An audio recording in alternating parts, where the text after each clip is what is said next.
Assalamualaikum warahmatullahi wabarakatuh. Selamat pagi anak-anak. Jumpa kembali dengan Bu Lutfi. Hari ini kita akan belajar tema 4 berbagai pekerjaan, subtema 1 jenis-jenis pekerjaan, dan pembelajaran 1 dan 2. Apa saja ya yang akan kita pelajari? Yang pertama, hubungan sumber daya alam dengan jenis pekerjaan. Yang kedua, cara mengemukakan pendapat dengan baik. 3. Pelestarian sumber daya alam. 4. Teknik menggambar. 5. Pengamalan Pancasila. Nah, sekarang kita belajar dulu ya tentang jenis-jenis pekerjaan di berbagai tempat. Kalian pasti banyak tahu ya tentang jenis-jenis pekerjaan, tetapi jenis-jenis pekerjaan itu dikelompokkan sesuai dengan tempatnya. Misal, yang pertama ada dataran rendah. Dataran rendah, tahukah anak-anak tentang dataran rendah? Dataran rendah yaitu daerah yang memiliki ketinggian tidak lebih dari 200 meter di atas permukaan laut. Nah, dataran rendah ini ya yang biasa kita tinggali ini disebut dengan dataran rendah. Sekarang kita lanjut dataran tinggi. Daerah yang memiliki ketinggian lebih dari 600 meter di atas permukaan laut. Berarti seperti daerah yang memiliki ketinggian-ketinggian ya, seperti puncak dan lain sebagainya ya. Lanjut ke perairan. Perairan adalah wilayah yang hampir seluruhnya ditutupi air.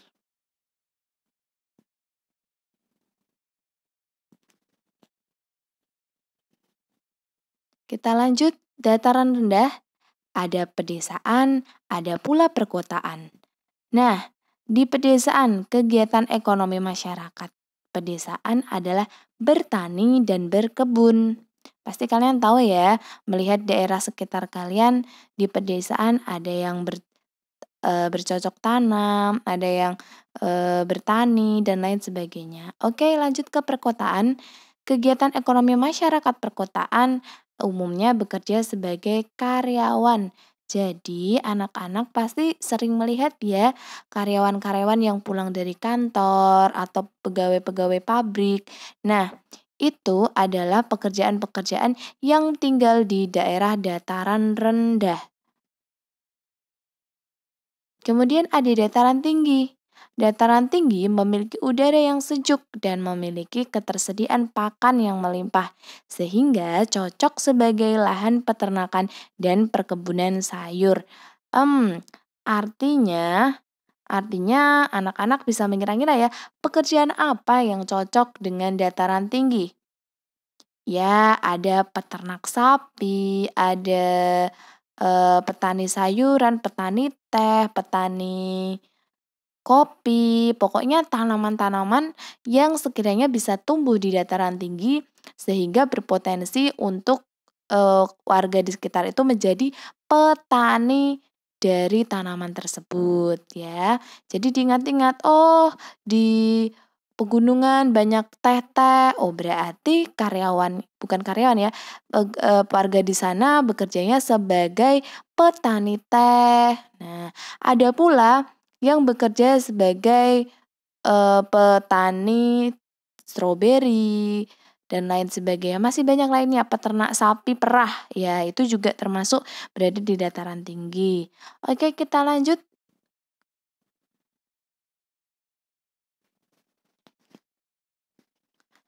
ke perairan. Perairan terdiri dari beberapa bagian. Ada danau, ada laut, ada sungai, dan ada rawa. Perairan cocok dijadikan sebagai lahan perikanan, pelabuhan, penambangan, dan penghilangan minyak bumi. Masyarakat di pesisir pantai umumnya bekerja sebagai nelayan, penambak ikan, dan masih banyak lainnya ya. Kalau ada pengunjung-pengunjung yang datang, biasanya dia berdagang di sekitar pantai-pantai, penjual kerang, kerajinan, dan lain sebagainya. Masyarakat di sekitar sungai umumnya bekerja sebagai peternak ikan, dan penambang pasir. Nah, karena di sekitar pantai itu banyak pasirnya ya anak-anak, jadi bisa bekerja sebagai penambang pasir. Nah, anak-anak, kita sekarang belajar menyampaikan pendapat yang baik. Anak-anak pernah berpendapat tidak? Pasti semuanya pernah ya mengusulkan suatu pendapat untuk memecahkan masalah. Nah, menyampaikan pendapat dilakukan ketika kita berdiskusi atau bermusyawarah. Anak-anak pasti sering ya di sekolah juga pernah ibu guru meminta untuk berdiskusi. Diskusi atau musyawarah merupakan upaya bersama untuk memecahkan masalah hingga mencapai kata mufakat. Bu, apa yang dimaksud mufakat? Mufakat itu adalah kesepakatan. Oke, sepakat. Nah, kita bersama-sama sepakat untuk menjalankan diskusi atau hasil dari musyawarah itu ya. Oke, kita lanjut. Bagaimana cara menyampaikan pendapat dengan baik? 1. Menyampaikan pendapat dengan sopan. 2. Tidak memotong pembicaraan orang lain. Maksudnya, kamu ketika ada temanmu sedang berpendapat, jangan dipotong ya anak-anak, kita hargai dulu. Setelah selesai berbicara, baru giliran kamu yang bisa mengangkat tangan untuk berpendapat. 3. Didasarkan atas akal sehat dan hati nurani. Yang keempat, tidak memaksakan kehendak atau pendapat sendiri. Misal, kamu berpendapat, pendapatmu tidak diterima oleh pemusyawarah yang lainnya. Ya sudah, berarti tidak apa-apa, harus diterima dengan lapang dada. Dan pasti yang diambil adalah keputusan yang terbaik untuk semuanya. Jadi jangan sakit hati, tetap lapang dada. Karena kamu sudah berpendapat pun kamu sudah berkontribusi dengan baik dalam musyawarah. Oke, kita lanjut. Betapa tumbuhan sangat besar perannya dalam kehidupan kita. Kehidupan yang nyaman tercipta dengan adanya berbagai tumbuhan, penjaga lingkungan di sekitar kita. Anak-anak, pernahkah kamu piknik dengan ayah atau ibumu di sekitar pantai? Nah, coba amatilah atau ingat-ingatlah di situ ada hutan bakau tidak ya? Seperti pada gambar ini. Nah, ini namanya adalah hutan bakau atau mangrove. Di Pati ada loh hutan mangrove. Kalau kalian pergi jalan-jalan ke Bapak Ibu, bisa mampir ke hutan mangrove. Selain bermanfaat untuk manusia, tumbuhan juga bermanfaat bagi kehidupan binatang. Salah satunya contoh adalah tanaman bakau. Tanaman bakau atau hutan bakau adalah hutan yang tumbuh di lumpur payau atau campuran air asin dan tawar sepanjang pantai. Jadi posisi si hutan bakau ini dia letaknya di sepanjang pantai ya, berjejer-jejer seperti ini. Manfaat hutan bakau atau mangrove. Yang pertama, melindungi pantai dari erosi dan abrasi. Adanya bakau di pesisir pantai bermanfaat untuk menjaga agar garis pantai tetap stabil dan tidak terkikis oleh terpaan ombak. Rumpun-rumpun bakau mampu menyerap energi gelombang yang datang sehingga hanya riak gelombang yang sampai di sisi pantai. 2. Menahan rembesan air laut ke darat. Yang ketiga, sebagai perangkap zat-zat pencemar dan limbah industri. Selain dapat menjaga daratan, bakau juga memiliki peran penting dalam mengurangi polutan di air laut. Jadi anak-anak, kalau kalian mengamati hutan bakau ini di bawahnya ini banyak akar-akarnya ya.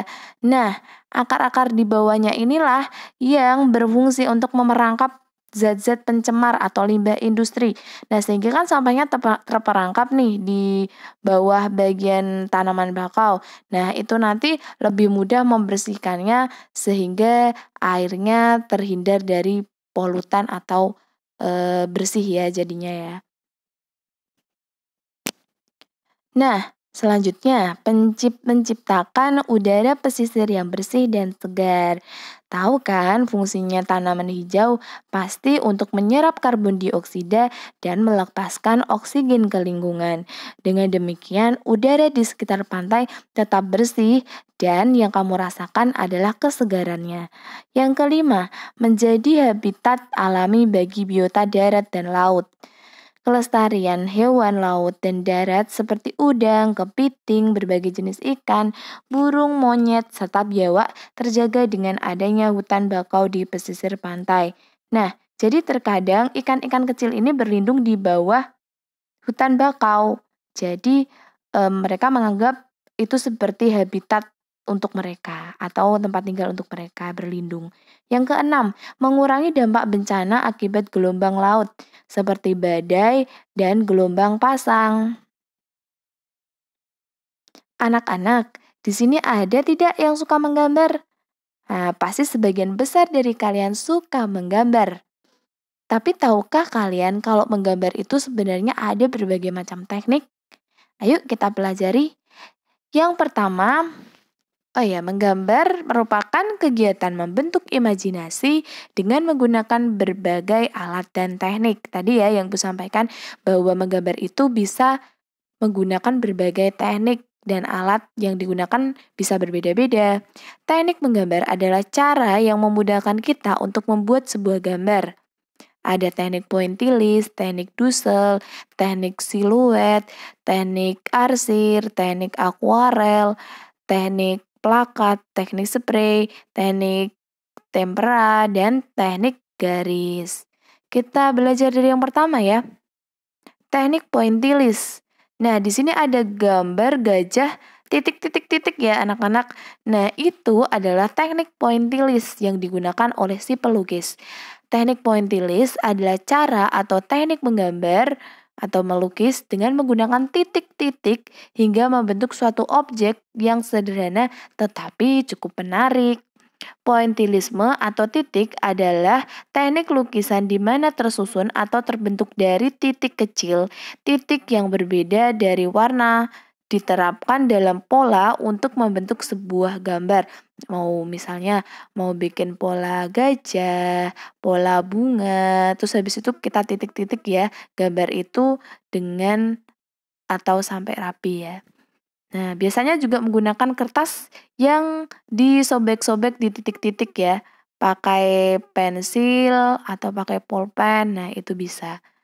Kita lanjut teknik dusel.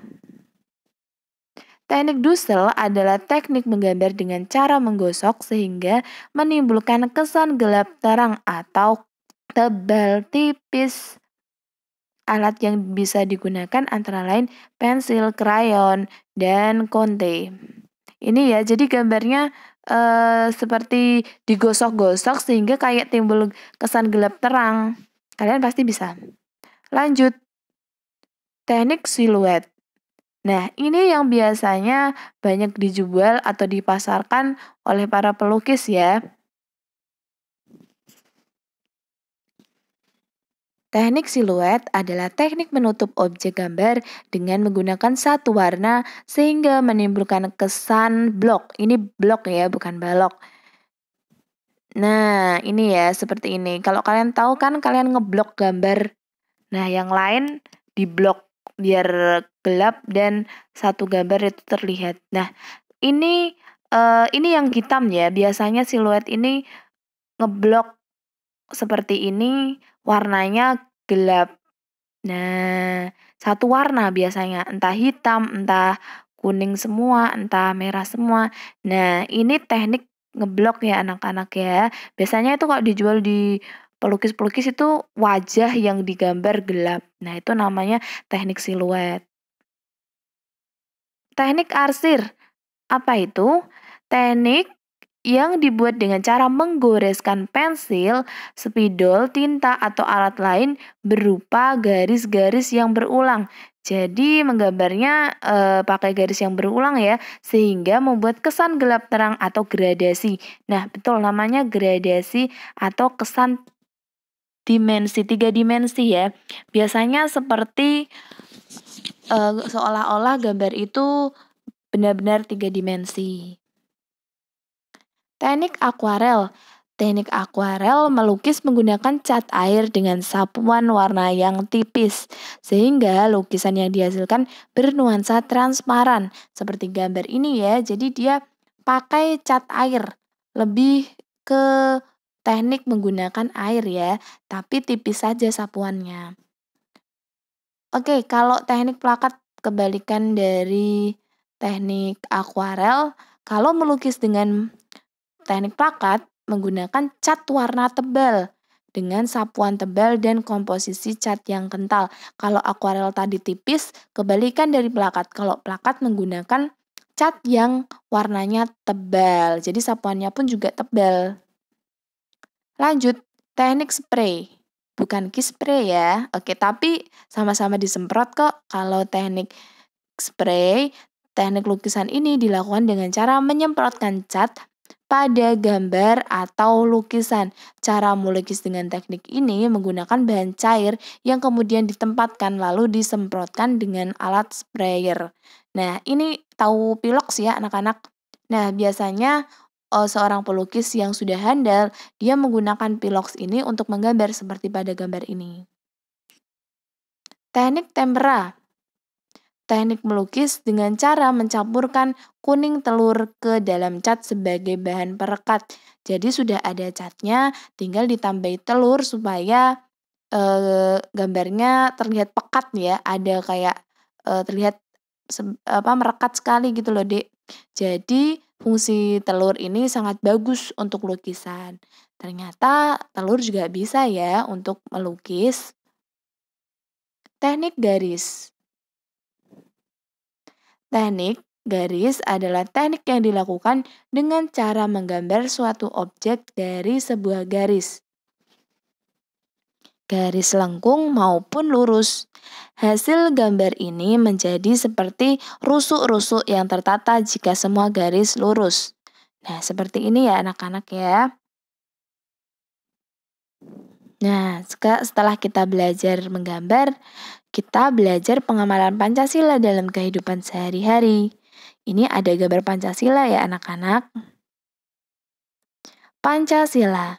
Yang pertama ada ketuhanan yang Maha Esa, berlambang bintang. Yang kedua, kemanusiaan yang adil dan beradab, lambangnya rantai. Persatuan Indonesia, pohon beringin, kerakyatan yang dipimpin oleh hikmat kebijaksanaan dalam permusyawaratan perwakilan, bergambar atau berlambang kepala banteng. Yang terakhir, keadilan sosial bagi seluruh rakyat Indonesia, padi dan kapas lambangnya.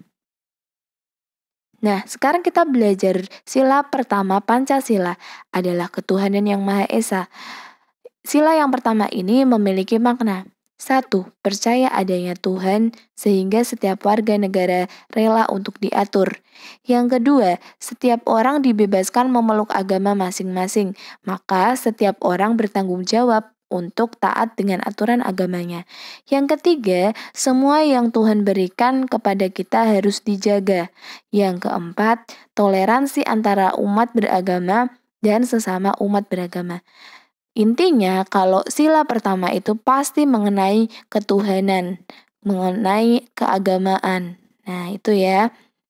Pengamalan sila pertama dalam kehidupan sehari-hari. Yang pertama, kamu harus meyakini adanya Tuhan yang Maha Esa. Yang kedua, percaya dan takwa Tuhan yang Maha Esa. Yang ketiga, menghormati agama orang lain. Yang keempat, tidak mengganggu peribadatan orang lain yang berbeda agama. Yang kelima, menjaga kerukunan antar umat beragama di lingkungan sosial masyarakat. Nah, setelah kalian mempelajari sila-sila dan materi-materi sebelumnya, nah Ibu punya tugas. Tulis soal di buku tulismu dan jawab titik-titik berikut dengan tepat. Nah, semangat ya anak-anak, jaga kesehatan, selalu pakai masker, cuci tangan, dan jangan keluar apabila tidak diperlukan. Selamat mengerjakan, semangat terus ya, jangan lupa berdoa agar kita cepat kembali bertemu. Terima kasih.